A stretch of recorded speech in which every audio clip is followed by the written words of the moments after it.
Have you ever wondered about the first story of temptation and consequence as told in the book of Genesis? The story of Adam and Eve, the serpent and the forbidden fruit is a tale as old as time, filled with lessons and insights that still resonate today.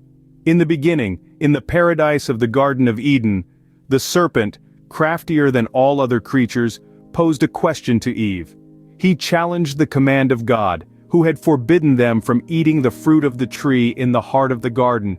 Eve, in her innocence, confirmed this divine commandment, adding that even touching the fruit could lead to death. Yet, the serpent cleverly sowed the seeds of doubt. He promised that they would not die, but instead, their eyes would be opened, and they would gain knowledge of good and evil, becoming like gods. Tempted by this promise of wisdom, Eve ate the fruit and shared it with Adam.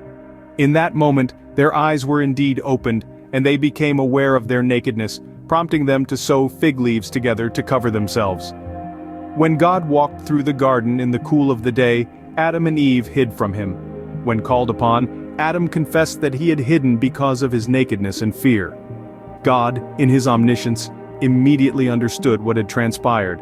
The forbidden fruit had been eaten. Adam blamed Eve, and Eve blamed the serpent. In response, God pronounced a series of consequences. The serpent was cursed above all creatures, doomed to crawl on its belly and eat dust.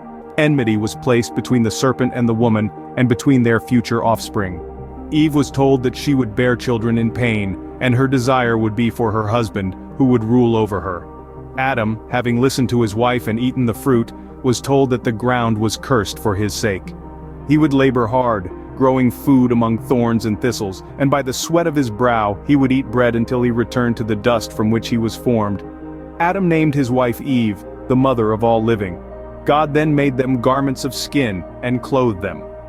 Recognizing that man had become like the divine, knowing good and evil, God banished Adam and Eve from the garden, lest they eat from the tree of life and live forever. Thus they were expelled from paradise, and cherubim with a flaming sword were placed to guard the way to the tree of life.